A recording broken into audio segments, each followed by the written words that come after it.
Capítulo primero. Soy ginebrino de nacimiento, y mi familia es de una de las más distinguidas de esa república. Durante muchos años, mis antepasados habían sido consejeros y jueces, y mi padre había ocupado con gran honor y buena reputación diversos cargos públicos. Todos los que lo conocían lo respetaban por su integridad e infatigable dedicación.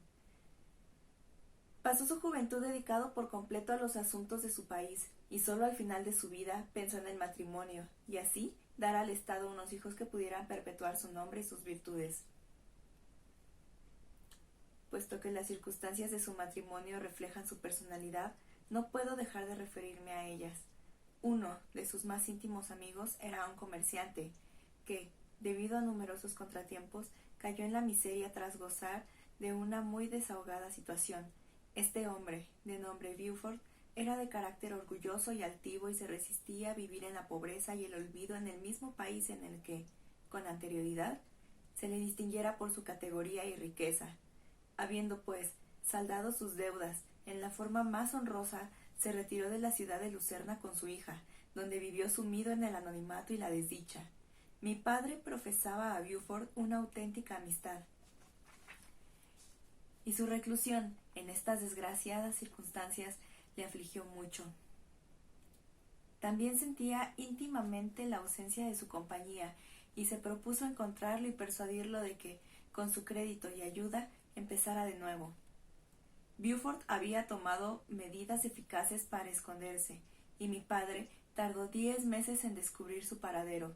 Entusiasmado con el descubrimiento, mi padre se apresuró hacia su casa situada en una humilde calle cerca del Reuss. Pero al llegar, solo encontró miseria y desesperación. Beaufort no había logrado salvar más que una pequeña cantidad de dinero de los despojos de su fortuna. Era suficiente para sustentarlo durante algunos meses, y mientras tanto esperaba encontrar un trabajo respetable con algún comerciante. Así pues, pasó el intervalo inactivo, y, con tanto tiempo para reflexionar sobre su dolor, se hizo más profundo y amargo, y al fin se apoderó de tal forma de él que 3 meses después estaba enfermo en cama, incapaz de realizar cualquier esfuerzo. Su hija lo cuidaba con el máximo cariño, pero veía con desazón que su pequeño capital disminuía con rapidez y que no había otras perspectivas de sustento. Pero Caroline Beaufort estaba dotada de una inteligencia poco común, y su valor vino en su ayuda en la adversidad. Empezó a hacer labores sencillas, trenzaba paja, y de diversas maneras consiguió ganar una miseria que apenas le bastaba para sustentarse. Así pasaron varios meses. Su padre empeoró, y ella cada vez tenía que emplear más tiempo en atenderlo. Sus medios de sustento menguaban. A los 10 meses murió su padre dejándola huérfana e indigente. Este golpe final fue demasiado para ella. Al entrar en la casa, mi padre la encontró arrodillada junto al ataúd, llorando amargamente. Llegó como un espíritu protector para la pobre criatura, que se encomendó a él. Tras el entierro de su amigo, mi padre la llevó a Ginebra, confiándola al cuidado de un pariente, y 2 años después se casó con ella. Cuando mi padre se convirtió en esposo y padre, las obligaciones de su nueva situación le ocupaban tanto tiempo que dejó varios de sus trabajos públicos y se dedicó por entero a la educación de sus hijos. Yo era el mayor y el destinado a heredar todos sus derechos y obligaciones. Nadie puede haber tenido padres más tiernos que yo. Mi salud y desarrollo eran su constante ocupación, ya que fui hijo único durante varios años. Pero, antes de proseguir mi narración, debo contar un incidente que tuvo lugar cuando yo tenía 4 años. Mi padre tenía una hermana, a quien amaba tiernamente, y que se había casado muy joven con un caballero italiano. Poco después de su boda, había acompañado a su marido a su país natal, y durante algunos años mi padre tuvo muy poca relación con ella. Murió alrededor de la época de la que hablo, y pocos meses después mi padre recibió una carta de su cuñado haciéndole saber que tenía la intención de casarse con una dama italiana y pidiéndole que se hiciera cargo de la pequeña Elizabeth, la única hija de su difunta hermana. Es mi deseo, dijo, que la consideres como hija tuya, y que como a tal la eduques. Es la heredera de la fortuna de su madre, y te enviaré los documentos que así lo demuestran. Reflexiona sobre esta propuesta y decide si preferirías educar a tu sobrina tú mismo o que lo haga una madrastra. Mi padre no dudó un instante, y de inmediato se puso en camino hacia Italia, con el fin de acompañar a la pequeña Elizabeth hasta su futuro hogar. A menudo he oído a mi madre decir que era la criatura más preciosa que jamás había visto, e incluso ya entonces mostraba síntomas de un carácter dulce y afectuoso. Estas características y el deseo de afianzar los lazos de amor familiar hicieron que mi madre considerara a Elizabeth como mi futura esposa, plan del cual nunca encontró razón para arrepentirse. A partir de este momento, Elizabeth Lavenza se convirtió en mi compañera de juegos y a medida que crecíamos, en una amiga. Era dócil y de buen carácter, a la vez que alegre y juguetona como un insecto de verano. A pesar de que era vivaz y animada, tenía fuertes y profundos sentimientos y era desacostumbradamente afectuosa. Nadie podía disfrutar mejor de la libertad ni podía plegarse con más gracia que ella a la sumisión o lanzarse al capricho. Su imaginación era exuberante, pero tenía una gran capacidad para aplicarla. Su persona era el reflejo de su mente, sus ojos de color avellana, aunque vivos como los de un pájaro, poseían una atractiva dulzura. Su figura era ligera y airosa, y aunque era capaz de soportar gran fatiga, parecía la criatura más frágil del mundo. A pesar de que me cautivaba su comprensión y fantasía, me deleitaba cuidarla como un animalillo predilecto. Nunca vi más gracia, tanto personal como mental, ligada a mayor modestia. Todos querían a Elizabeth. Si los criados tenían que pedir algo, siempre lo hacían a través de ella.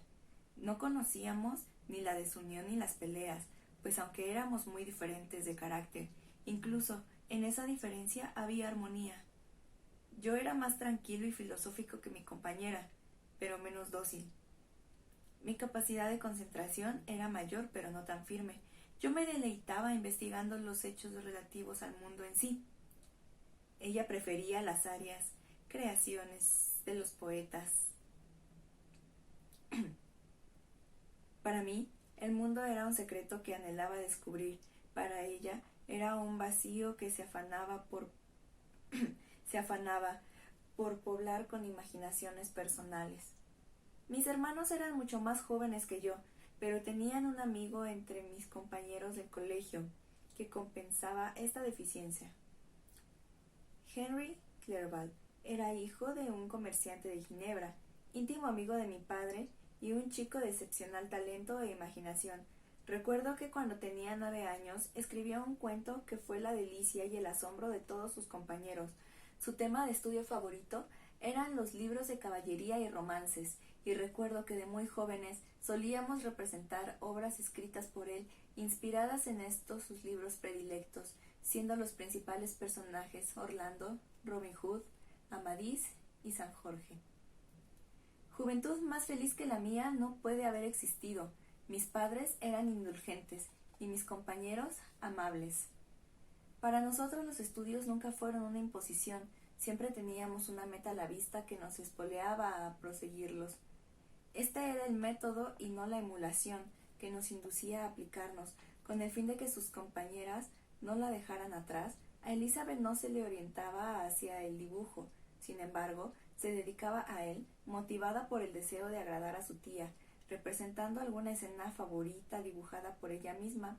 Aprendimos inglés y latín, y para poder leer lo que en esas lenguas se había escrito.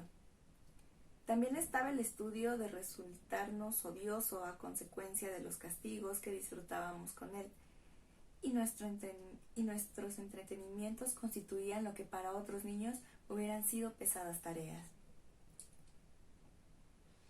Quizá no leímos tantos libros ni aprendimos lenguas tan rápidamente como aquellos a quienes se les educaba conforme a los métodos habituales, pero lo que aprendimos se nos fijó en la memoria con mayor profundidad.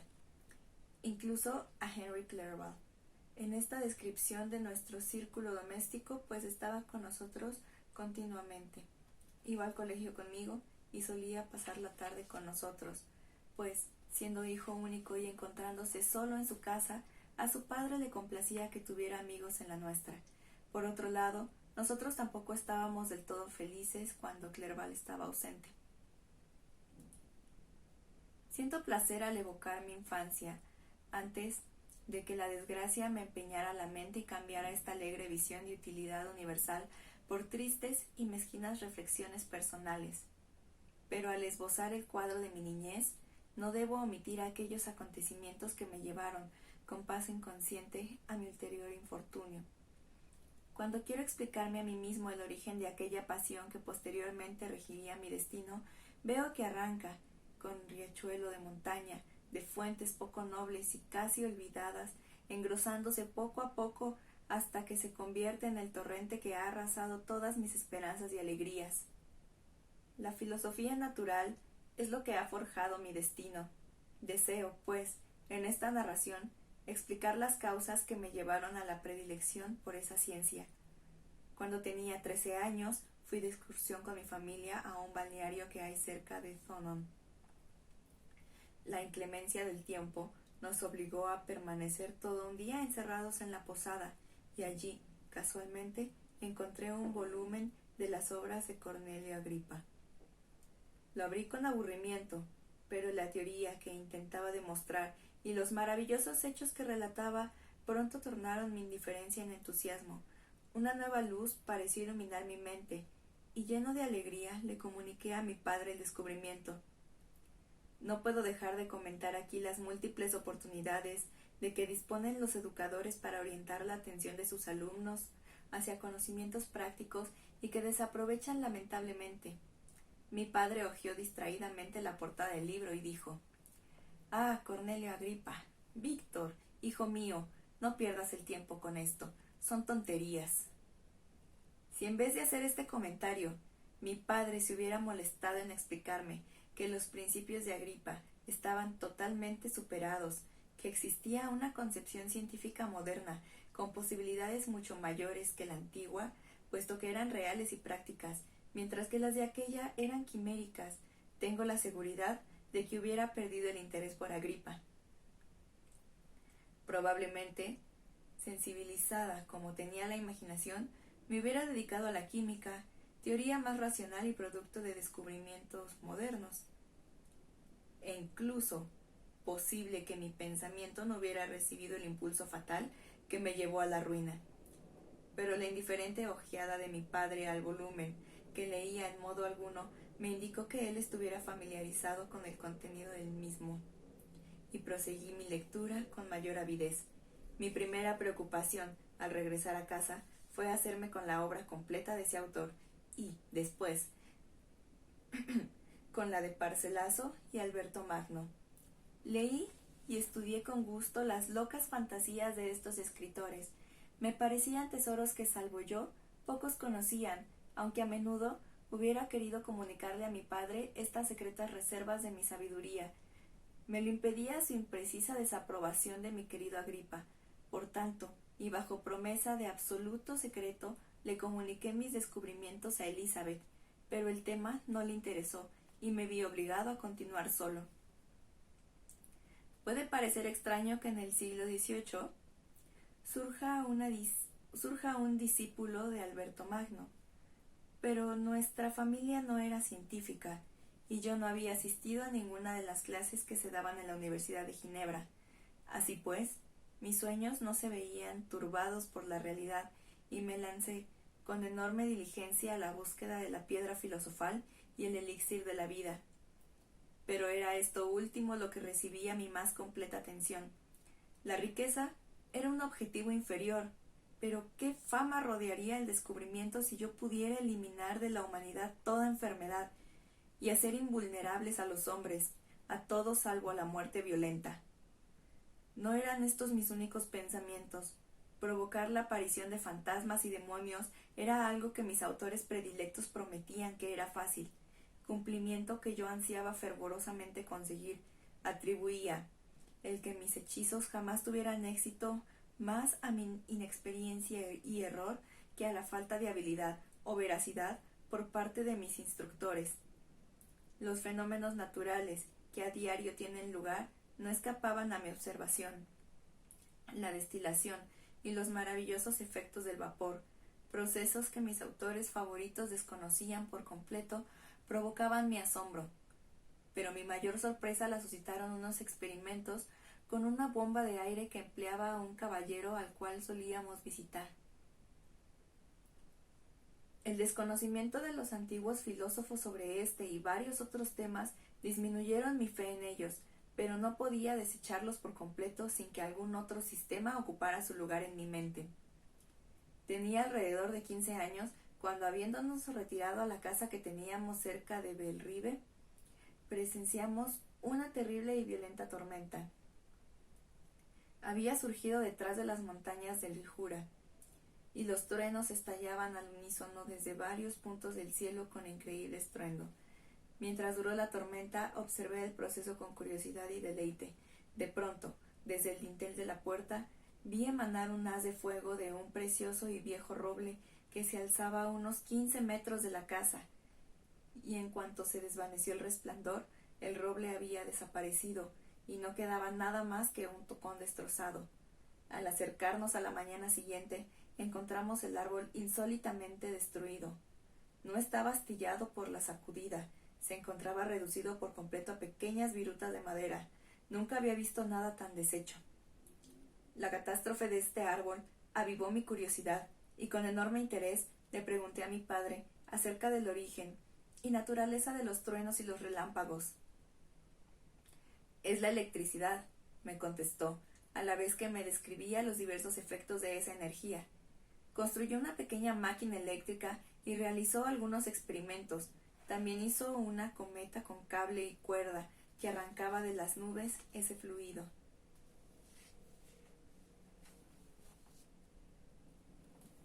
Esto último acabó de destruir a Cornelio Agripa, Alberto Magno y Paracelso, que durante tanto tiempo habían reinado como dueños de mi imaginación, pero por alguna fatalidad no me sentí inclinado a empezar el estudio de los sistemas modernos, desinclinación que se vio influida por la siguiente circunstancia.